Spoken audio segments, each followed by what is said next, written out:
Lytudiep greets my dear friends. So after many difficulties and challenges with a debt of $1 million, James suddenly disappeared. Now Diep has enjoyed complete joy. James returned. The debt was gradually paid off. The new house was completed. Diep was very happy to see the roof of this new house. So how did the story go? Let's find out today. James, once known as a CEO in the bustling world of business, now found himself in a completely different role. No longer in sleek offices. No longer seated at negotiation tables or typing emails beneath fluorescent lights. He was now crouched on the floor of a humble new house. Broom in hand, sweat on his brow, and a bright gleam of joy in his eyes. Beside him was Diep, a petite young woman with warm eyes and a soft smile, working with him to clean every corner of their soon-to-be home. Her steps were light, but every movement carried purpose. This house wasn't just a shelter, it was a dream being realized. One sweep at a time. Not far away, little Nhi, an innocent, lively girl, was seated in a corner, completely absorbed in coloring. Every so often, her high-pitched laughter would echo off the walls as she proudly called for James to grade her drawing.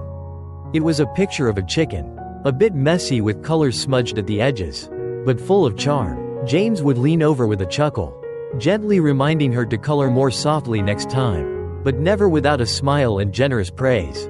"This flower is beautiful. You drew it yourself? Then you get an extra point.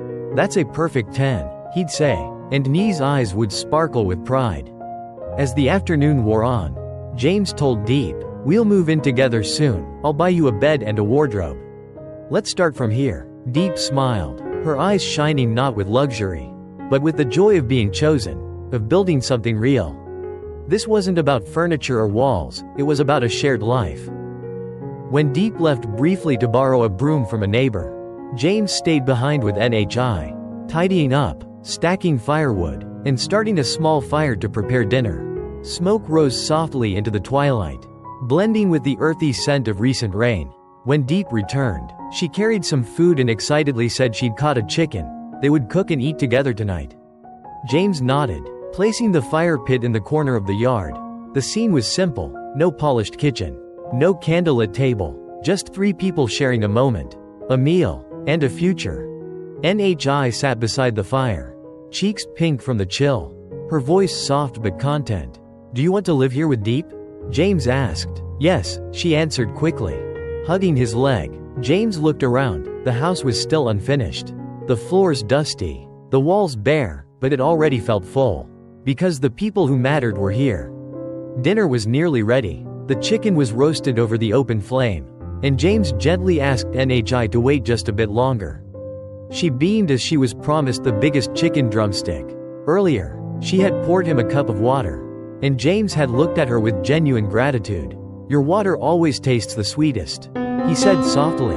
Small acts, but they held the weight of something far bigger: love, trust, family. The night fell gently over their little home, and Diep sat beside James, both tired but fulfilled. The fire crackled, shadows danced on the walls, and their laughter blended with the breeze. In that moment, they didn't need anything more. The house wasn't perfect yet, tiles still needed to be laid, furniture still to be bought, but their hearts were already settled. "Tomorrow," James said, they'd finish cleaning another corner, then buy a bed and wardrobe. He wasn't sure how to tile floors, but he'd hire someone. As for building the kitchen, "I'll figure it out," he smiled. He wasn't just a CEO anymore. He was a builder, a cook, a cleaner, a friend, and maybe, for the first time, a father figure. This house wasn't made of luxury or design trends. It was built with patience, with teamwork, with laughter and shared goals. Every broomstroke, every drawing Nhi proudly held up, every little glance between James and Diep, all of it was part of something bigger.